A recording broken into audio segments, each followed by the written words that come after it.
음.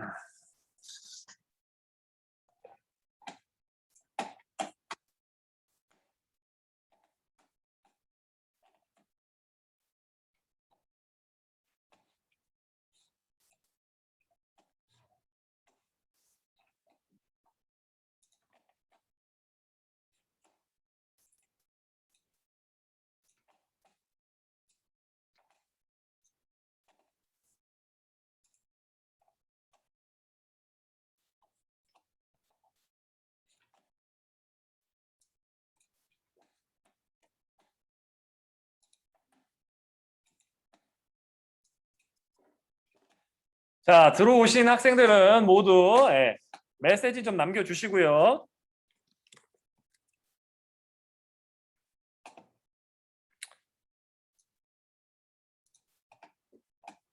수업 중간에 질문 사항이나 이런 거 있으시면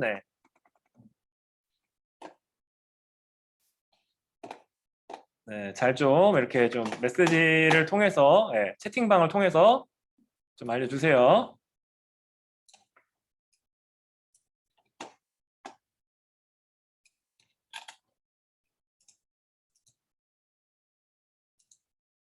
자, 들어오는 학생들은 모두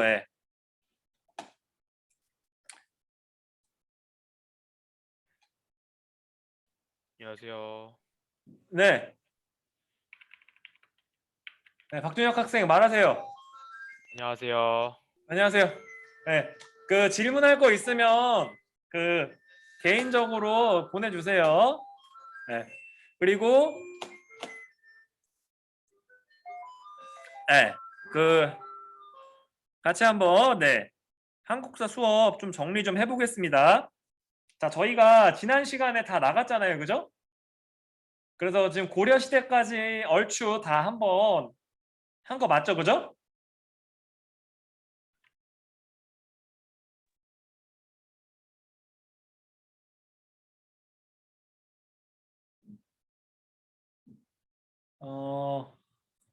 어, 그 기출 문제에서 여러 유물이 이거 다뤄지는 거 부분이 나왔는데 여러분들 이게 상대 평가를 진행해야 되다 보니까 교과서에 있는 내용이라면 자, 예를 들어 뭐 교과서에서 자료가 안 나왔어. 그렇지만 이게 그 교과서에 있는 학습 내용인데 자료만 없을 수 있잖아요. 뭐 예를 들어 뭐 시각적인 자료나 그런 것들은 여러분들이 조금 개인적으로 공부하면서 좀 채워 주셔야 됩니다, 여러분들. 그래서 뭐 유물 사진이나 이런 것들 있잖아요. 그런 것들은 여러분들 추가적으로 이런저런 좀 그 다양한 학습 도구들을 통해서 조금 학습해 주셔야 됩니다.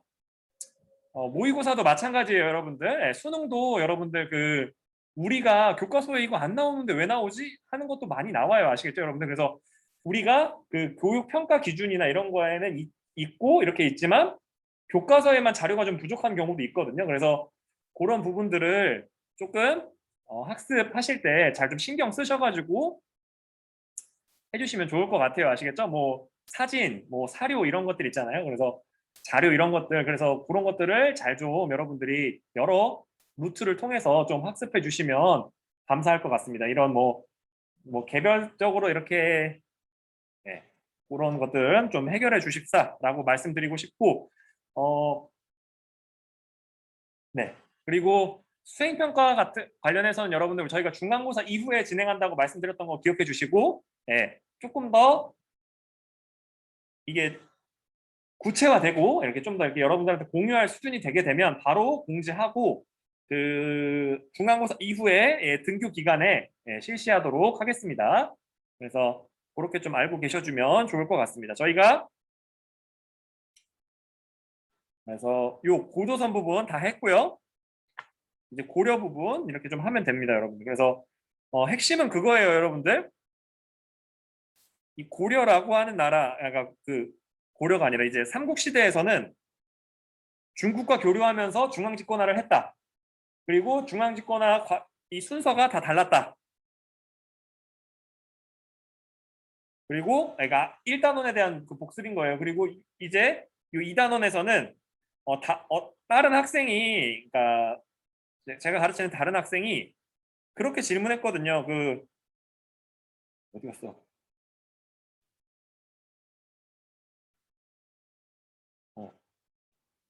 선생님, 원효 아저씨가 그럼 선종 계열인 건가요? 선종이라고 명시적으로 얘기할 수 있나요? 라고 물어보셔서 제가 얘기했던 부분은 그거예요, 여러분들. 네, 그래서 원조란다. 원조 순댓국, 예, 장난이고요. 예, 그래서 그 원효 대사님께서는 유학을 가려고 하다가 안 갔잖아요, 그죠? 그리고 불교 대중화에 힘썼단 말이에요. 의상 선생님 같은 경우에는, 의상 대사님 같은 경우에는 유학 갔다 오셔서 새롭게 배워온 이 불교의 종파를 보급하기 위해서 여러 경전도 교리서도 쓰시고 하셨단 말이에요.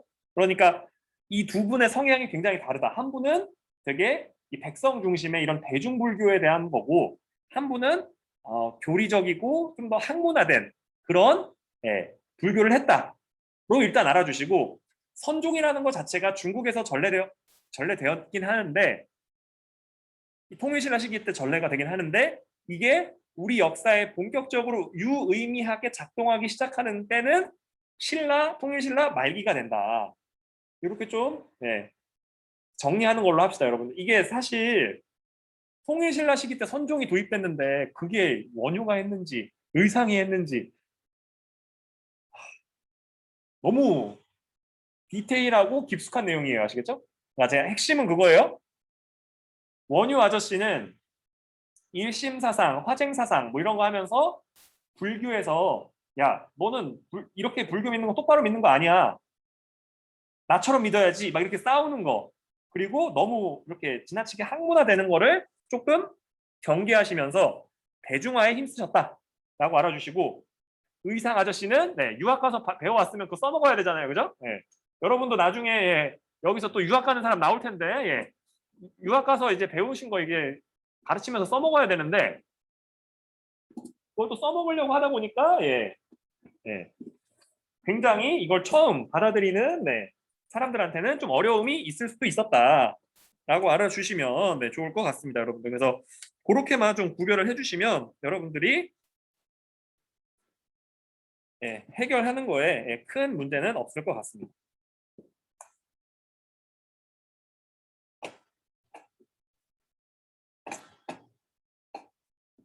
잠시만요.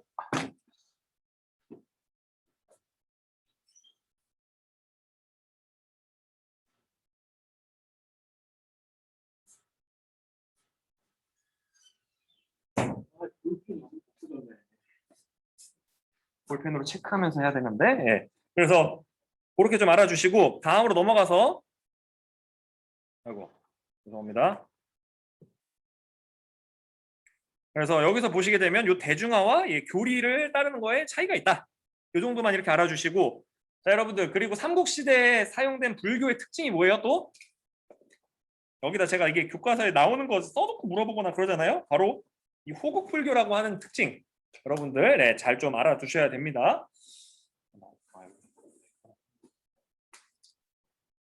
그래서 그렇게 좀 알아주시고요. 그리고 다음으로 넘어가서 그래서 통일신라 시기 말기가 되면 이게 화살표로 되어 있는 게 말기라는 뜻이에요. 말기가 되면 이게 조금 더 이 선종이 유행했다. 이렇게 좀 알아주시면 좋을 것 같습니다. 그래서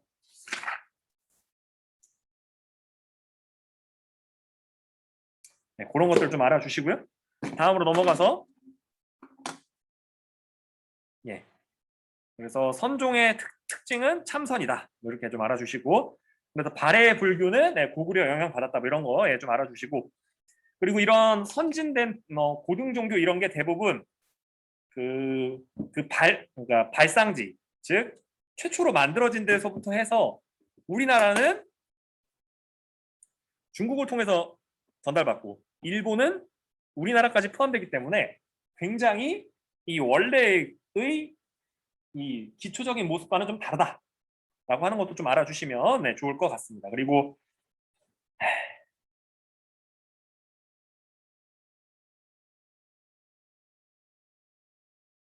그래서 핵심은 그거예요. 다 일본이 고대사 때만 하더라도 이제 지지리도 뒤처져 있었다.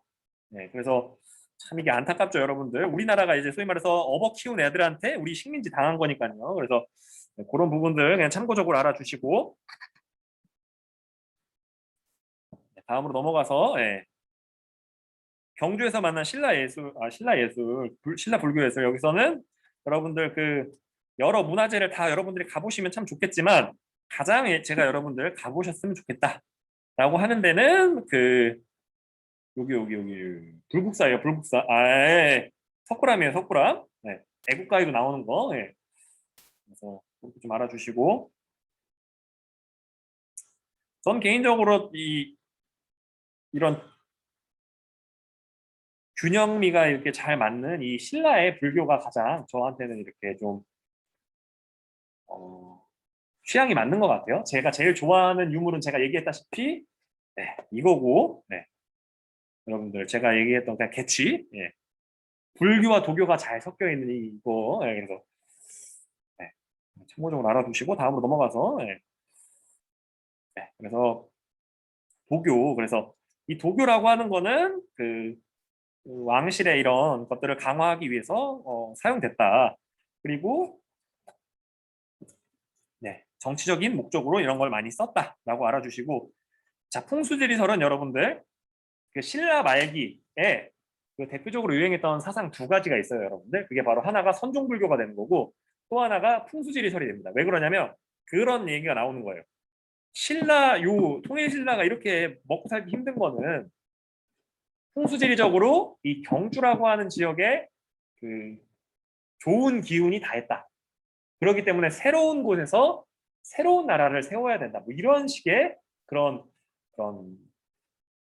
논리의 근거가 되는 게 어떻게 보면 그 풍수지리설이었다라고 알아주시고 그래서 이 풍수지리설이라고 하는 게 그 오소경의 위치를 선정하는 거에도 영향을 줬다라고 하는 것도 좀 알아주시면 좋을 것 같고요. 다음으로 넘어가서 유학의 발달. 자, 그래서 이 고대 종교 하면 여러분들 지금 우리가 배웠던 게 뭐예요? 제일 첫 번째 그 동아시아 문화권, 그러니까 당나라한테 영향받은 동아시아 문화권의 네 가지 요소 있잖아요. 제가 이거 써놨던 것 같은데 안 써놨나? 유교, 불교, 도교, 도교 말고 죄송합니다. 한자, 율령체제. 뭔가 대표적으로 그냥 이거 삼성육부라고 그냥 한번 그냥 이렇게 상징적으로 적어줄게요. 아시겠죠? 삼성육부 말고도 관직체계나 이런 거, 이 조직 이런 게 많이 영향을 받긴 합니다, 여러분들. 그래서 유교, 불교 이런 거 동아시아 문화권의 특징입니다, 여러분들. 그래서 참고적으로 알아주시고 그래서 이제 요거 순서대로 다 나오는 거예요. 불교 나왔고 한자는 얘기할 필요 없으니까 불교, 유교 나오고 각종 종교 나온 다음에 이제 이렇게 가는 거다라고 알아주시면 좋을 것 같습니다. 그래서 핵심은 그거죠. 그래서 유교는 그러니까 불교도 호국불교 나라를 위한 거였고 유교도 이렇게 어떻게 보면 왕실이나 왕의 그 통치를 뒷받침하기 위한 수단이었다. 그래서 개별적으로 뭐 중앙에 있는 학교도 만들고 지방의 학교들도 만들고 했다라고 이렇게 좀 이렇게 분류해서 알아두셔야 됩니다, 여러분들. 그래서 그렇게 좀 알아주시고 그래서 자 여기서 보면 여러 역사서들이 나와요. 최소한 누가 뭘 했는지는 그러니까 분류하셔야 됩니다. 예를 들어 유기가 백제가 만들었구나 아니에요, 아시겠죠? 그렇게 되면 그래서 그런 것들도 좀 이렇게 좀 해주시고 자 임신서기서 핵심은 그거예요. 공부 계획 및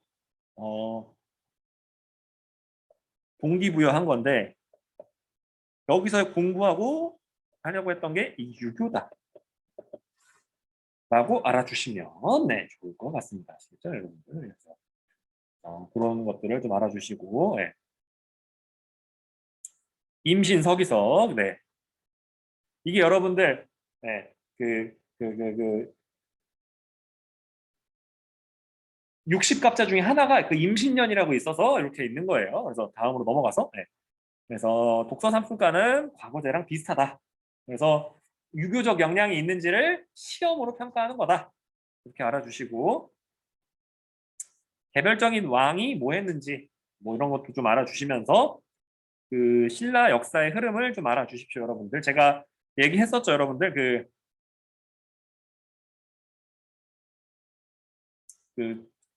1단원 하면서 그래서 그 장보고 아저씨가 이 살해당하는 것도 이런 갈등 때문이었다. 그 왕의 자리가 계속 불안했기 때문이다. 신문왕이나 이런 강력했던 사람들 이후에 그래서 그렇게 좀 알아주시고 그리고 뭐 고승전 뭐 이런 거 또 있었다라고 알아주시고 다음으로 넘어가서 그 예, 이 빈곤과 참 중요합니다, 여러분들. 제가 얘기했었죠. 통일신라가 1등하면 발해가 시비 걸고 발해가 1등하면 통일신라가 시비 걸고 그래서 예, 그냥 서로 이게 내가 1등 할래라고 싸웠다라고 하는 거 예, 알아주시고 다음으로 넘어가서 예, 이 최치원 아저씨가 능력자였는데 요거 쓰신 분 중요합니다, 여러분들. 그래서 진성여왕 때 왔는데 개혁안 냈는데 아휴, 관직 버리고 이제 여행. 그래서 제가 이 최치원 아저씨로 시작되는 이 경주 최씨인데 예. 어제든 그냥 뭐 참고해 주시고요. 예, 그래서 여러분들 갑자기 또 인생이란 말이야 이런 거 할 뻔했는데 예, 갑자기 꼰대 될 뻔했고요. 예, 그래서 넘어가서 자 여러분들 핵심은 그거예요. 요거 아시겠죠? 과도기적으로 후백제와 후고구려라고 하는 이런 그러니까 분열되는 시기가 나오게 되는데 거기에서도 이 호족 아저씨들이 핵심이었고 그리고 예, 심지어 왕건 자체가 고려를 만든 사람 자체가 호족 출신이다 보니까 이 호족이라고 하는 사람들이 이 신라 말기에 어떻게 보면 새로운 시스템을 만드는 추진 세력이었다라고 알아주시면 좋을 것 같아요. 그래서 이 호족이 정확히 뭐냐? 지금으로 따지면 그거예요, 여러분들. 지방에서 행정력, 군사력, 그리고 경제력. 우리 먹고 사는 거 참 중요하니까요. 그래서 그런 것들을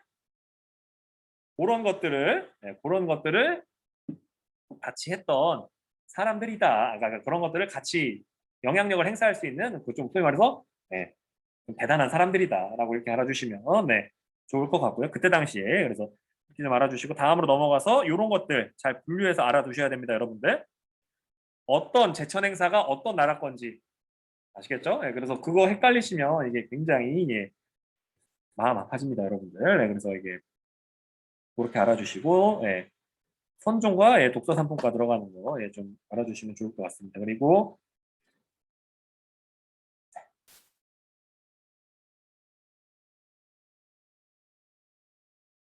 극복을 위해서 이 세 가지가 뜬 거죠. 선종불교, 풍수지리설, 유학. 예, 그래서 이렇게 좀 알아주시면 좋을 것 같습니다.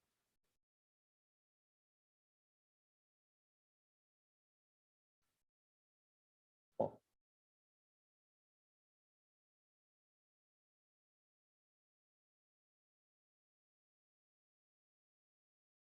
자, 여러분들 경제적이고 사회적인 부분은 여러분들 그냥 예, 이 교과서 뒷부분을 보시면서 예, 그냥 그거 참고해서 그냥 적절하게 학습하고 넘어가 주시면 됩니다.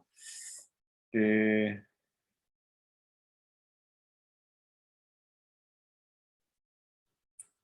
그래서 이제 고려 부분에서는 여러분들 요거 알아두셔야 돼요. 아시겠죠? 이거 되게 중요합니다, 여러분들. 그래서 네, 그런 것들 알아주시고 요걸 그냥 좀 한번 학습하고 넘어갑시다, 여러분들. 자, 경제적인 부분에선 뭐가 문제였냐? 이 밑줄을 치던지 좀 같이 한번 학습을 해봅시다. 그래서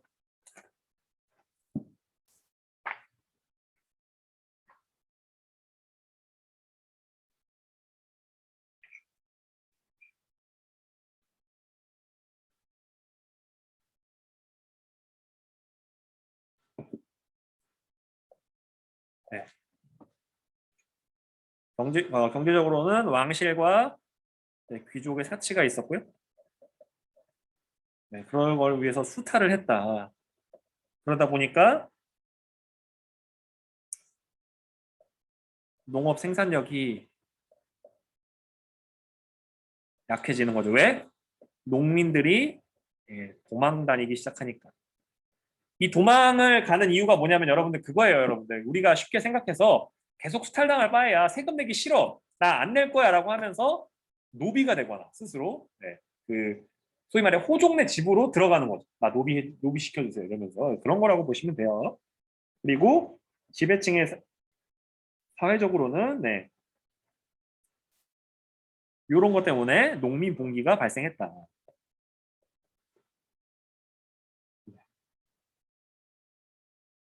그리고 이런 농민 봉기를 소위 말해서 리딩까지는 아니고 이런 농민 봉기의 사례들이 점차적으로 독자 세력화되는 거예요. 그러니까 반란을 일으켜서 진압되고, 그러니까 이게 정상적인 그 전통시대 국가라고 한다면 누군가 반란을 일으켰으면 그 반란이 진압되고, 그리고 어떻게 보면 이제 끝나게 돼야 되는데 그게 아니라 반란을 일으킨 사람들이 이제는 이제 그 소위 말해서 이제 상설화되는 거죠. 그러니까 계속 존재하게 되는 거죠. 그러니까 이게 반란이 진압되는 게 아니라 그래서 그렇게 된다라고 알아주시고 그리고 육두품 아저씨는 육두품이신 분들은 그 차별 때문에 개혁이나 정치 참여를 못했다.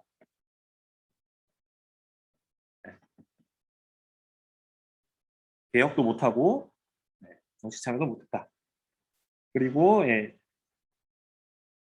여러 사상들이 유행했다. 그래서 선종, 아이고, 그리고 이 선종과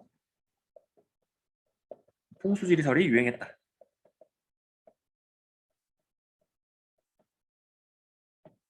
그래서 새로운 도읍지를 정하고 새롭게 나라 만들자라는 얘기가 나왔다라고 알아주시면 좋을 것 같습니다. 자, 여러분들 저희가 2명 전학을 갔어도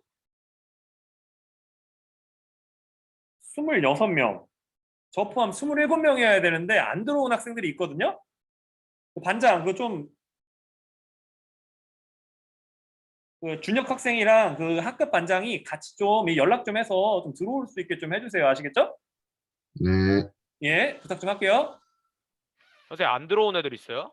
네, 근데 걔네가 보통 안 들어오는 이유가 자는 거라서 전화번호도 저희 몰라서 카톡으로 아니면 부를 방법이 카톡으로 이렇게 좀 한번 이게 네, 메시지 좀 카톡으로. 쳐주고 그렇게 좀 네, 한번 제가 부를게요. 해주세요. 네, 예. 네, 고맙습니다. 여러분들 이게 저희가 이게 줌 수업 하는 거에 최고의 장점이자 단점이 이거예요. 그러니까 실시간으로 질의응답은 가능하지만 이게 못 들어오거나 이게 못 들어오는 상황이 이게 뭐 사람이 뭐 이제 잠에 빠져서 이런 뭐 개인적인 이런 한계일 수도 있겠습니다만 이게 기술적인 문제일 수도 있겠거든요. 그래서 한번 좀 잘 좀 확인해 주시고 들어올 수 있게 좀 해주시고요. 그리고 담임 선생님은 아니어도 제가 한번 누가 없는지 한번 확인 좀 해볼게요. 강기부 있고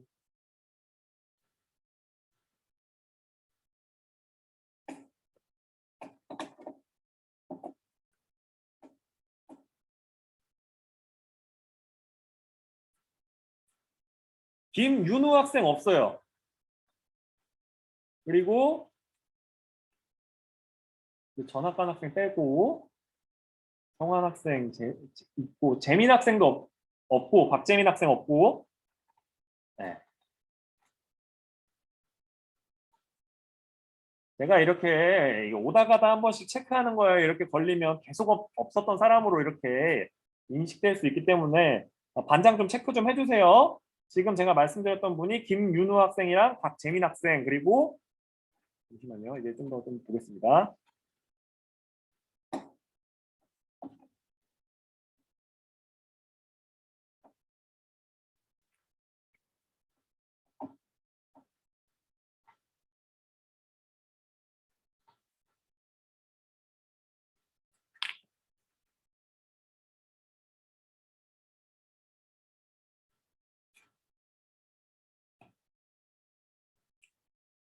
이수열, 이시연,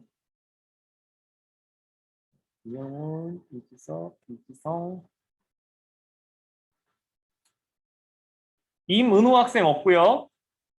정윤창 학생 없습니다. 그리고 나머지 다 있고, 예, 그래서 그 학생들한테 좀 카카오톡 보이스톡을 하든 이렇게 카톡 개인 메시지를 남기든 좀 이렇게 좀 해주시고, 네, 저도 뭐 추가 학습을 할 수 있게 제가 좀 지도하도록 하겠습니다.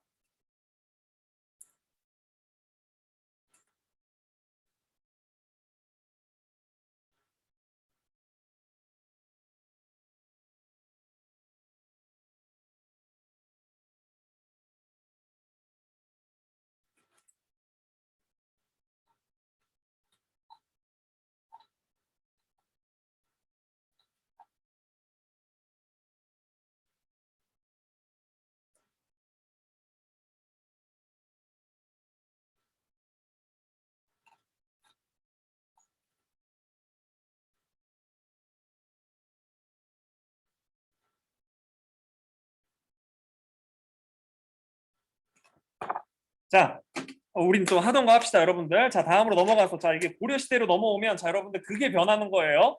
자, 통일 신라 시기까지는 누가 중심?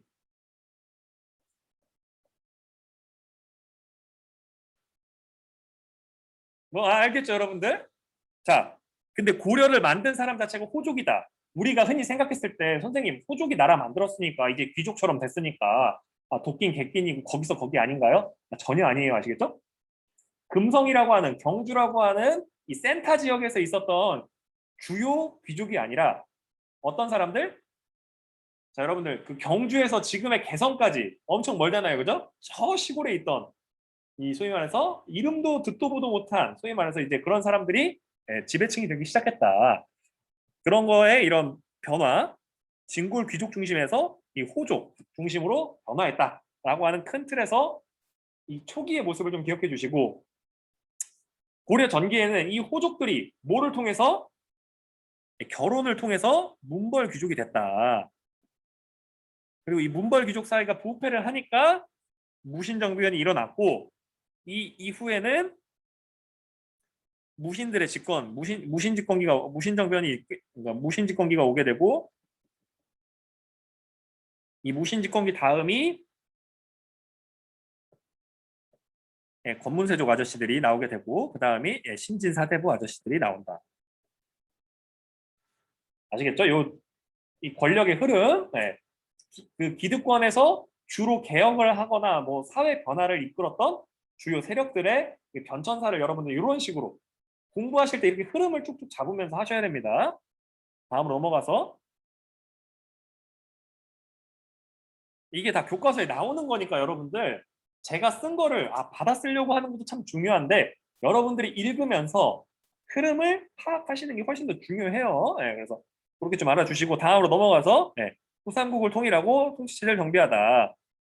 그래서 제가 이 고려 전기를 또 설명해 드렸었잖아요. 체제 정비기랑 문벌 귀족 시기, 그리고 그 다음이 무신 집권기, 그 다음이 권문세족이 활동하던, 아이고 여러분들, 원간섭기라고 하는 용어도 좀 알아주셔야죠. 아시겠죠? 그래서 말기, 이렇게 그 흐름, 무슨 기로 끝나게 되면 이렇게 또 가야 된다, 뭐 하는 것도 참고적으로 말씀드리고, 넘어가서 네, 열심히 해서 왕건이 통일했다. 아시겠죠? 그래서 견훤 아저씨는 제가 얘기했었죠. 이 견훤 아저씨는 신라 지방 무장 출신이었고, 소위 말해서 반란을 진압하러 갔다가 사람이 너무 이렇게 좀 이렇게 잘 리더십도 있고 하다 보니까 지방 사람들이, 다른 신라 관리보다 당신이 낫네, 당신이 우리를 좀 지켜주쇼, 계속 이렇게 요청이 있고, 뭐 여러 가지 이런 상황이 있다 보니까 지금의 전라도와 이런 뭐 충청도 일부 지역에서 후백제를 만들게 됩니다. 그리고 후고구려를 세웠던 궁예는 신라의 그 왕족 출신인데, 신라 왕족, 그러니까 신라 왕실이, 제가 왕위 생탈전, 그러니까 그 왕이 누가 되느냐 가지고 되게 갈등이 많았다고 했었잖아요. 그것 때문에 밀려난 계열이다 보니까 그런 이런 리더십을 갖는 거에 용이했다라고 알아주시면 좋을 것 같고요.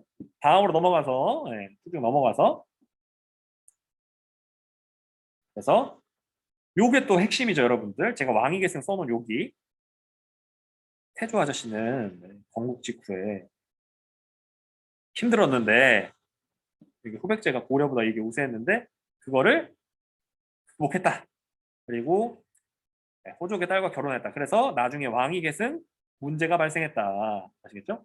여기서 문제 발생한다라고 알아주시고 다음으로 넘어가서 그래서 왕권 강화와 체제 안정을 위한 노력. 그래서 여기서 보게 되면 태조는 북진 정책하고 그리고 그런 여러 가지 혼인 동맹했다라고 알아주시고 예. 이래서 뭐 이게 10분의 1로 뭐 세금을 낮췄대요. 네, 여러분들. 네. 땅에 대한 세금은 뭐 10분의 1로 낮췄다. 그리고 세율도 10분의 1로 낮추고 뭐 이런 것들 했고 그리고 농민 생활을 안정시키기 위해 노력했고 그리고 무엇보다도 이 태조 아저씨가 사망한 다음에는 후뇨 10조 여러분들 여기 나오잖아요. 요거 좀 한번 봐주시고 그리고 그 다음에 광종 아저씨는 이게 뭐 빛광자라고 하는 설도 있고 미칠 광자라는 표현을 할 정도로 이건 어떻게 보면 그런 극단적 평가를 받는 거죠, 여러분들. 빛나는 업적이 있다. 어떤 그러니까 왕족이나 이런 지배층의 입장에서는 일부 지배층의 입장에서는 근데 어떤 지배층한테는 미쳤다라고 표현을 받을 정도로 나는 개혁적인 임금이었다라고 알아주시고 그래서 과거제 도입 이런 거 좀 알아주시고요. 황제권 강화, 뭐 노비 안건법 이런 것들 다 좀 알아주시면 좋을 것 같습니다. 그리고 전시과라고 하는 제도가 뭐냐면 여러분들 이제 우리가 가장 이제 헷갈리기 시작하는 그 세금을 직접 물건이나 돈으로 받는 게 아니라 권리로 받게 되는 소위 말해서 월급이라고 하는 거를 돈이나 화폐로 돈이나 이런 뭐 물건으로 받는 게 아니라 이 권리로 받는 이 수조권의 개념이 여기서부터 나옵니다, 여러분들. 요거 좀 잘 좀 알아주시고 다음으로 넘어가서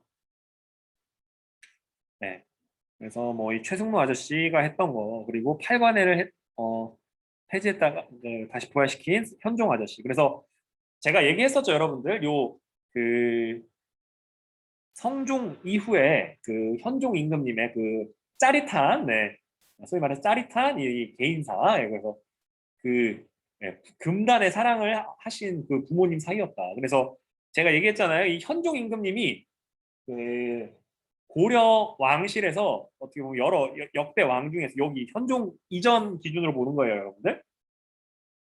그 한 명은 그러니까 한 명이라고 하면 그러죠. 아버님은 왕건의 아들이고 어머님은 왕건의 손녀예요, 아시겠죠? 아주 그냥 소름 돋는 그런 한번 얘기했던 거 기억나고요. 그래서 그런 것들 한번 그냥 참고적으로 그런 건 알아주시고 다음으로 넘어가서 유교 이런 것들을 왜 어떻게 그리고 왜 이렇게 활용했냐 잘 좀 이렇게 정리해 주시고 다음으로 넘어가서 핵심은 그거예요, 여러분들. 이 통치 체제에서 여러분들 요것도 어디에서 영향받은 거예요? 당의 삼성 육부 제도가 아이고 삼성 육부에서 이게 영향을 받아서 온 거다. 그래서 이성 육부로 한 거고 그래서 그것도 좀 알아주십시오. 그래서 이런 것들 뭐 서경권 여러분들 서경권이라는 게 뭐냐면 그냥 쉽게 얘기해서 거부권이에요. 전화 아니 되옵니다. 이렇게 좀 알아주시고 그래서 오도 양계라고 하는 경기 지역과 오도 양계 그래서 이것도 좀 알아주시고 이걸 한번 비교해 주시고 자 고려 후기가 되면 뭐가 얘보다 이 서울이 중요해졌다. 좀 알아주시고 파견되지 않는 지역도 많았다. 그래서 음서를 통해서 관직이 될 수도 있었다. 과거제도 비교 좀 한번 해주시고요.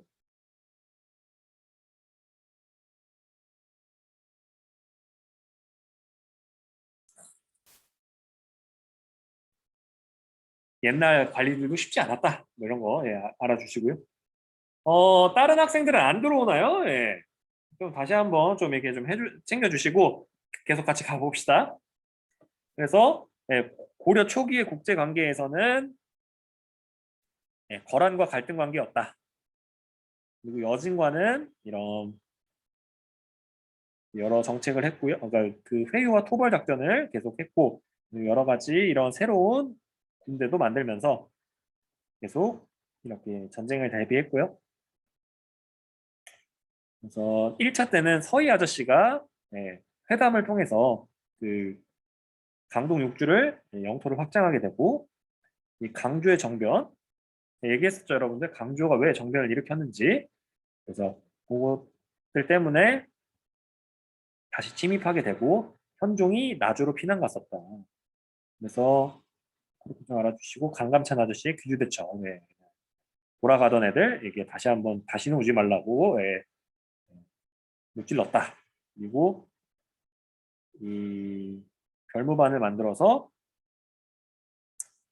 만들어서 이런 동북부성과 천리장성을 쌓았는데 예. 그래서 관리의 어려움과 반환 요청 때문에 반환했다. 그래서 예전에는요, 여러분들 제가 한국사 배울 때만 해도 정확하게 그 동북부성의 위치를 이 빗금으로 표시를 해줬었거든요. 근데 지금 제가 그 대학교 때 같이 공부했던 형님이 지금 이제 거기서 박사과정 하시고 제가 나온 학교에서 박사과정 하시고 요 동북구성의 위치 가지고 이제 지금 계속 연구 진행하고 계시는데 여러 설이 있어요. 아시겠죠? 이게 바로 여기 천리장성 바로 위쪽이다. 아니다. 이 함경도 쪽이다. 아니다. 요 만주 쪽이다. 뭐 여러 설이 있어요. 아시겠죠? 그게 중요한 게 아니라 어쨌든 핵심은 뭐다? 거란의 침입을 물리쳤고 송나라랑은 원만한 외교 관계 그 뭐 여러 가지 하고 그 여진한테는 말 안 들으면 이제 싸우고 말 잘 들으라고 이게 달래도 보고 여러 가지 했다라고 이렇게 알아주시면 네, 좋을 것 같습니다. 다음으로 넘어가서 그리고 이 다원적 국제 질서가 가능했던 게 제가 얘기했었죠. 송나라가 약했기 때문에 그런 거다. 아시겠죠? 당나라라고 하는 강력한 나라가 있을 때는 우리가 어떻게 됐어요? 당나라의 조공식공 질서에 순응하고 다 들어가잖아요. 그죠? 거기에 반대했던 나라, 백제는 아니고 그 고구려 멸망했죠. 그리고 백제, 조공식공 관계 안에 있었지만 신라를 계속 괴롭히니까 신라가 요청해서 당나라의 힘을 빌려서 이렇게 없애버리게 되는 거고, 예, 그래서 그렇게 좀 알아주시면 네, 좋을 것 같습니다. 그래서 그렇게 알아주시고, 예, 4대 관계. 그래서 송나라랑은 원래 이제 이렇게 그 송나라랑만 4대 관계를 했었는데 이제 거란이랑도 4대 관계를 하고 거란의 연호도 사용하기도 했었다. 그래서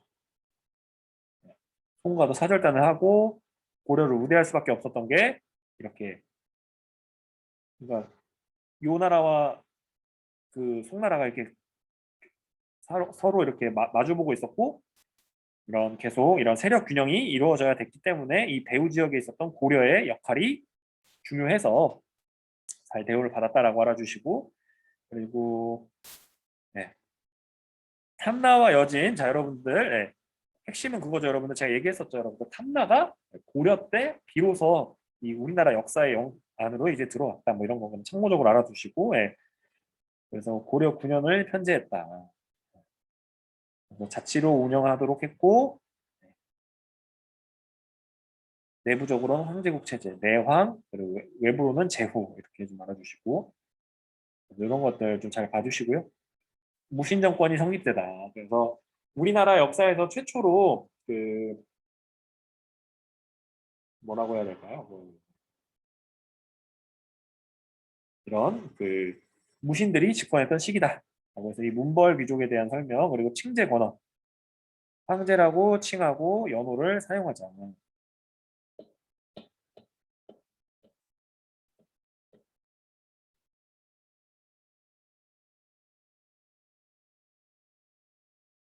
그래서 이자겸 아저씨가 예, 나는 일으킨 거랑 묘청의 서경천도 운동 요 두 가지가 문벌 귀족 사회가 나름 기능을 하다가 그 기능 자체가 점차 쇠퇴하고 문제가 있구나라고 하는 걸 보여주는 사례다라고 제가 말했고요. 그래서 그런 내용들이 쭉 설명에 나옵니다. 그래서 그 과정에서 요 서경천도 운동에 대해서는 두 가지 관점이 대립한 거라고 제가 말씀드렸죠. 이 고려 안에는 크게 두 부류가 있었다. 어떤 부류? 고구려를 계승하자라는 계열과 신란이 아니라 신라 출신. 그래서 요 두 세력이 갈등을 하다가 결국엔 요 신라 세력이 이기게 된 거다. 그래서 그렇게 좀 그냥 참고적으로 알아주시고요. 다음으로 넘어가서 무신 정권의 수립. 그래서 여기서 보시게 되면 요 아저씨가 그 소위 말해서 그런 거 있잖아요. 요즘도 그, 그 카카오나 네이버 같은 그룹이 여러분들 그 다른 그 거대 기업들보다 가치 있는 이유가 왜 그래요? 90년대나 이런 더 비교적 최근에 만들어져서 대기업으로 성장했기 때문에 우리로 하여금 꿈을 꿀 수 있게 해주잖아요. 우리도 아이디어가 좋다면 뭐 배민이나 이런 것들 있잖아요. 마켓컬리 이런 것들.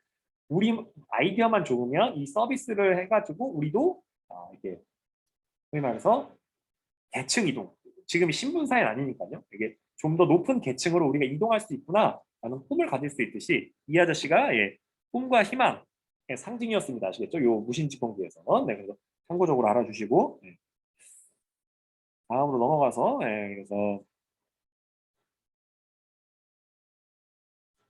그래서 몽골의 침략을 어떻게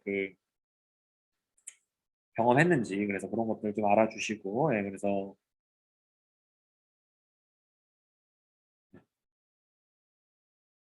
그래서 핵심은 그거예요, 여러분들. 이게 그 나라가 잘 되려면 진짜 온 우주가 도와서 이렇게 제가 얘기했었죠, 여러분들. 몽골이랑 싸우고 정체성도 유지하고 나라가 유지된 나라가 없어요, 여러분들 거의. 근데 고려는 역대급 타이밍에 항복을 하면서 이 나름의 정체성을 유지할 수 있었다. 그리고 자, 여러분들 제가 얘기했었죠. 이 무신에 의해서 왕권이 약화됐었는데 자, 몽골에 의해서 몽골과의 강화, 그러니까 무신이 없어지고 몽골과 친해지게 되면서 이 무신 정권 시기의 왕권보다는 강해졌어요. 아시겠죠? 그렇지만 몽골이라고 하는 새로운 이런 사람들한테 의해서 눌려지는 부분도 많았다. 그렇게 좀 알아주시면 좋을 것 같습니다, 여러분들. 네, 그래서 그런 흐름들을 좀 잘 알아주셔야 이 내용들이 좀 잘 정리가 되니까요. 그래서 그렇게 알아주시고 다음으로 넘어가서 뭐 힘자랑하는 거 말도 안 되는 거죠, 여러분. 그래서 좀 알아주시고 그래서 이제는 이제 원나라가 간섭하기 시작하니까 이제는 자 문벌 귀족 시기엔 여러분들 뭐가 중요해요? 네가 어느 문벌이냐가 중요하잖아요, 그죠? 그래서 음서 제도를 통해서 이제 관직 나가고 하니까 자 무신집권기 됐어요. 뭐가 중요해요? 초기에는 소위 말해 싸움 잘하고 이게 리더십 있고 이런 게 중요했다라고 한다면 최씨 정권으로 간 다음에는 최씨냐 아니냐 소위 말해 최충원 집안이냐 아니냐로 이렇게 갔다가 이제 다시 이제 원간섭기가 시작되니까 누구랑 친하냐 원나라랑 친하냐 안 친하냐 가지고 이제 지배층이 구별이 되게 되는 거죠. 그래서 얘랑 친하신 분들이 이 권문세족 아저씨들이다.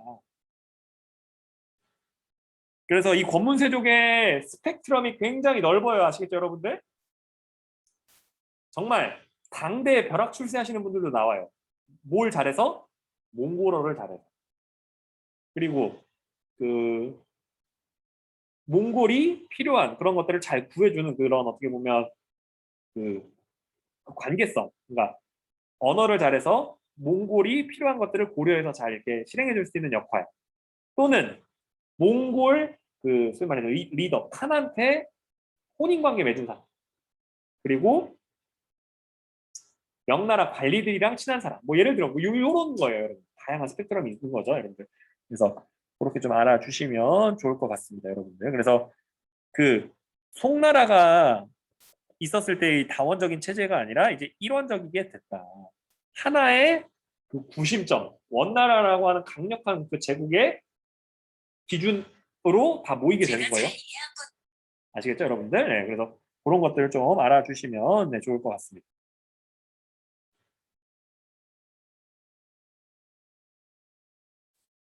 그래서 여기서 대표적인 게 이 기황후예요, 여러분들. 이 공료로 가셔서 이게 그거죠, 여러분들. 이게 고려 여인들을 이게 강제로 이렇게 끌어가던 그런 안 좋은 제도인데 핵심은 그거죠, 여러분들. 궁녀가 되거나 고관들의 첩이 됐다. 근데 중요한 건 궁녀로 들어갔다가 그 황제랑 친해지게 되면서 요 여러분들 기철이라고 하는 이 기황후의 오빠가 거의 그냥 나는 새도 떨어뜨릴 정도의 권세를 누렸다. 이렇게 좀 알아주시고요. 그래서 원에서는 고려국왕을 마음대로 임명하거나 교체했다. 제가 그래서 321쪽 여러분들 보라고 했었죠, 여러분들. 고려 국왕들 중에서 충 무슨 왕이라고 되어 있는 왕들이 재위 기간이 2개씩인 사람들이 있어요. 한 번 왕이 됐다가 쫓겨났다가 다시 왕 되고. 그게 바로 이런 모습이다. 라고 알아주시면 좋을 것 같습니다. 그리고 이렇게 여러 가지가 이 원간섭기 때문에 낮추어졌다. 제약을 받은 것도 물론 있다. 라고 알아주시고 넘어가서 그래서 이런 제약들을 극복하고자 이렇게 개혁을 했던 인물이 공민왕이에요. 자, 여러분들 무슨 왕이라고 부르게 됐다는 것도 그 원간섭기 때문에 낮춰진 표현이고 뭐 현종, 문종 이렇게 우리 불렀었잖아요. 묘호로 불렀었는데 무슨 왕으로 바뀌었다. 그래서 공민왕, 우왕, 창왕으로 가는 걸로 봐서는 나름 이런 영향에서 크게 자유해지지는 못했다. 아예 고려 초로는 못 돌아갔으니까요, 여러분들. 그래서 그렇게 좀 알아주시고.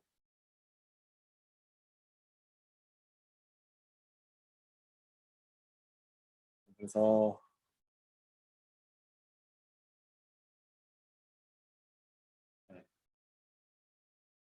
그런 것들을 좀 알아주시고요. 다음으로 넘어가서 네, 여기서 우리 공민왕 아저씨가 주로 대표적으로 했던 게 뭐냐면 그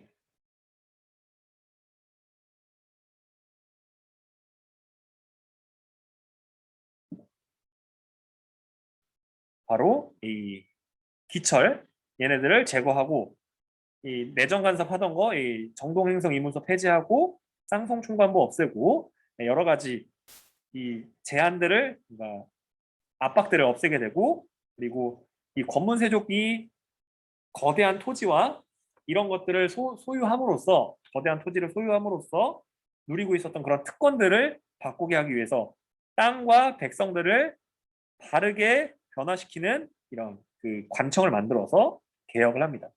근데 공민왕의 개혁도 나름 한계가 있었는지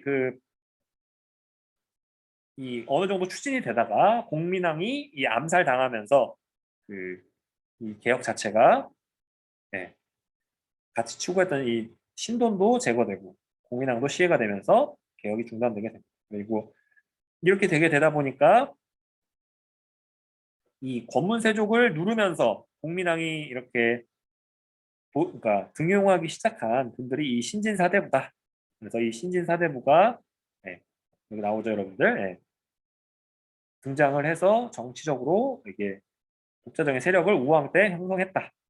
그리고 권문세족 비판했다.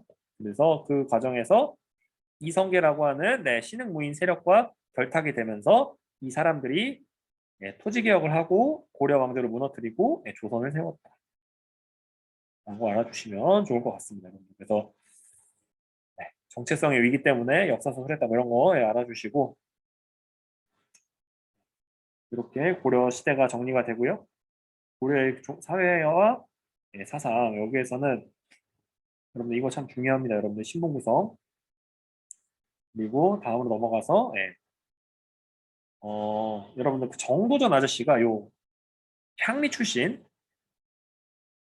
대표적인 아저씨가 정도전 아저씨다. 그래서 우리가 알았을 때는 뭐 대대로 그 잘 살고 문벌귀족이고 뭐 이랬을 것 같은데 낮은 이런 향리 출신이다라고 이렇게 알아주시면 좋을 것 같습니다. 그리고 다음으로 넘어가서 백정 요 표현 좀 알아주세요. 이 백정이라고 하는 게 원래는 이 고려시대 때는 이 평민을 뜻하거든요. 평민. 근데 이 평민에다가 이 조선시대가 되게 되면 네, 여기 나오죠, 여러분들. 이 소위 말해서 평민만이었었는데 세종대에 도살업자도 여기다 포함을 시키니까 사람들이 나 이제 백정 아니야 라고 하게 됐다. 그래서 그것도 좀 알아주시면 좋을 것 같고, 대표적으로 여러분들, 네, 여기서 제가 요거 써놨잖아요, 여러분. 무슨 지역의 무슨 성씨라고 하는 요런 시스템이, 예, 요때 나온 거다. 요게 본관제다. 아시겠죠? 예, 그래서 네, 알아주시면 좋을 것 같고, 저를 대학교 때 가르쳐 주신 교수님이 요거 연구하셨어요. 아시겠죠? 매향. 네, 향나무를 묻는 거. 그래서 불교 신앙의 형태다. 내세의 복과 국가의 안녕을 기원했다. 이런 것들 알아주시면 네, 좋을 것 같습니다. 그래서 제가 이게 이것도 네, 제가 이게 굉장히 학술적인 용어예요. 양측적 친속관계. 이거는 여러분들 교양을 위해서는 알아두시면 좋아요. 아시겠죠? 교양을 위해서. 핵심은 뭐다? 내가 있으면 부모님 조상도 중요하고 어머님 조상도 중요하다. 소위 말해서 둘 중에 더 능력 있는 사람이 나한테 도움이 된다. 아시겠죠? 네, 그런 구조를 알아주시면 되겠습니다, 여러분들. 네, 그래서 수평적 가족 관계라고 하는 게 그거예요, 여러분들. 조선 후기 붕당 정치가 이제 환국 정치, 세도 정치 이렇게 되게 되면 점점 더 가부장적으로 바뀌게 되거든요. 아버지가 중요한 거예요. 안동 김씨냐, 풍양주 씨냐 이게 중요한 거지. 어머니는 중요하지 않은 거예요. 네. 요때는 수평적이었다라고 알아주시면 좋을 것 같습니다. 그래서 이렇게 이게 정리할 수 있겠고요. 여러분들 다음 1시간이 있으니까 그때 마지막으로 좀 정리를 하고 마치도록 하겠습니다, 여러분들. 요번 시간에 못 들어온 그 친구들한테는 여러분들 이런 정리 내용, 이런 것들 여러분 좀 공유 좀 해주시고, 네, 제가 이거 업로드 할 테니까 그런 것들을 좀 잘 좀 볼 수 있게 좀 이렇게 좀 공유 좀 해주세요. 네, 여러분들 수고했습니다. 네, 이거 메시지 남겨주시고 나가주시면 될 것 같아요. 안녕히 수고했습니다. 계세요. 예, 안녕히 계세요. 안녕히 가세요.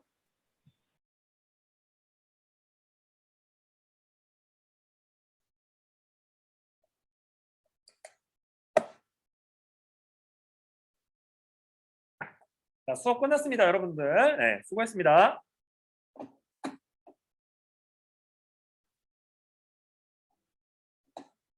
메시지 남겨주시고 나가시면 되겠습니다. 한국의 출입문을 모두 열어 교실을 환기시켜주세요. 눈으로